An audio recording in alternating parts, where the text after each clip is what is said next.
everyone, welcome to Poonam's kitchen. In today's video, I'll share with you my recipe for making a special milk pudding. It is known by different names like Kharwas, posu, junnu or ginnu in different regions of India, different names in different regions. Now traditionally this is made from colostrum milk, that is the milk produced by a cow for the first few days after delivering a calf. Now, not everyone has access to colostrum milk.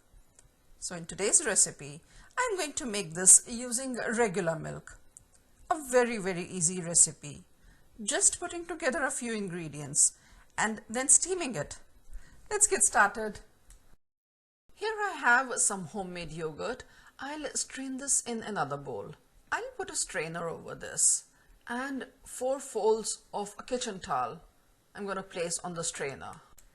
And strain 3/4 cup of yogurt. I'm just eyeballing it. I'll cover this with a plate and let it sit in the refrigerator for half an hour.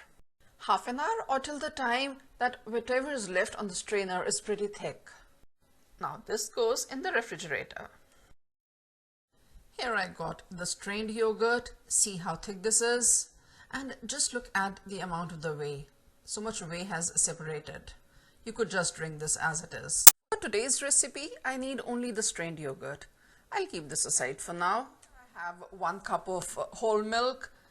It is important that this be at room temperature, else the sugar will not dissolve.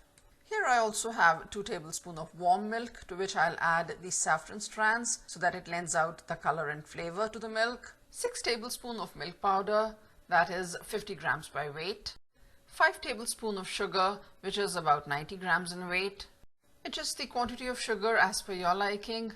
Then here I have 1 cardamom pod that I have pounded, and I have also retained the shell. And now before I put in everything together, I'll get the steamer going. Here I am using the steamer that I use for making idlis. I'll place this on this biggest burner on my gas stove. I'll set the heat to high and get the water to boil. I'll drop in this shell of cardamom into the boiling water. If you wish, you may use 3 to 4 pods of green cardamom as a replacement of this 1 black cardamom. Depends on which flavors you like the best with your milk products. Here's the bowl in which I'll be steaming my kharwas.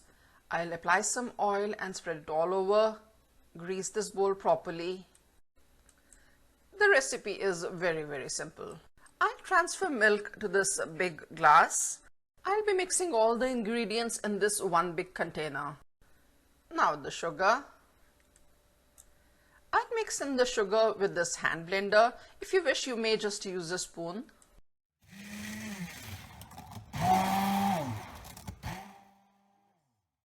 Now I'll add in the milk powder.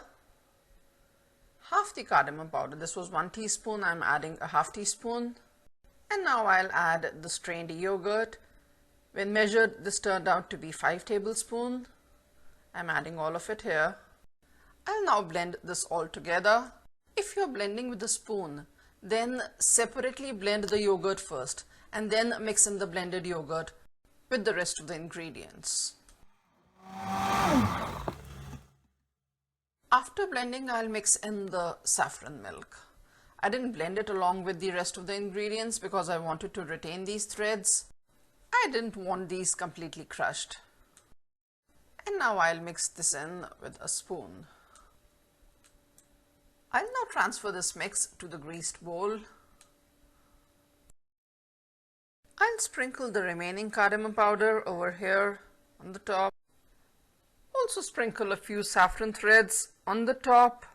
These will give a nice mosaic kind of a print on the top. Now the water is also boiling. I'll very carefully place this bowl on top of the steamer.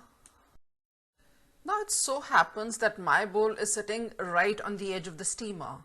If you have a bowl that can go inside the steamer, then place it on a stand. The bowl needs to be placed a little above the water level.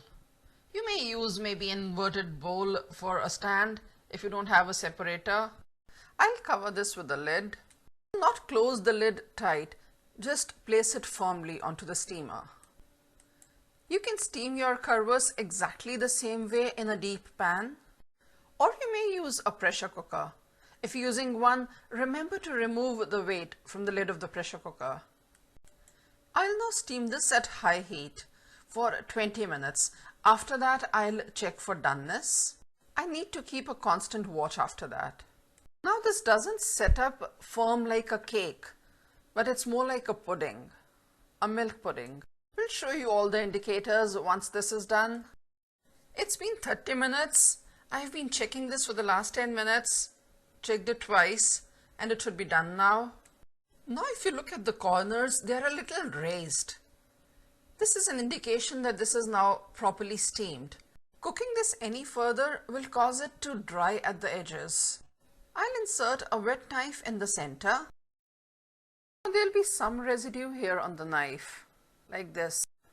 This is very normal because now the pudding has to set in the refrigerator. But this is now completely steamed. I'll switch off the heat. Once this is a little cool to touch, I'll remove it from the steamer and allow it to cool on the kitchen shelf.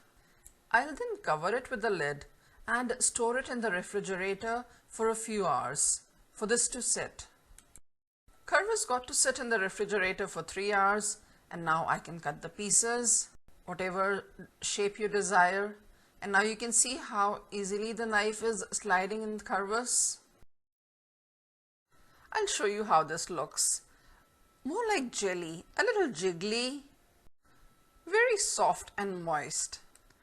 And just look at the mosaic print on the top because of the saffron threads and the cardamom powder. Thank you so much for watching this video. If you liked my recipe, do give this video a thumbs up and subscribe to Poonam's Kitchen on YouTube. Just press on my picture to go to Poonam's Kitchen for subscription. See you again with a new recipe, a new trick very soon. Till then, bye.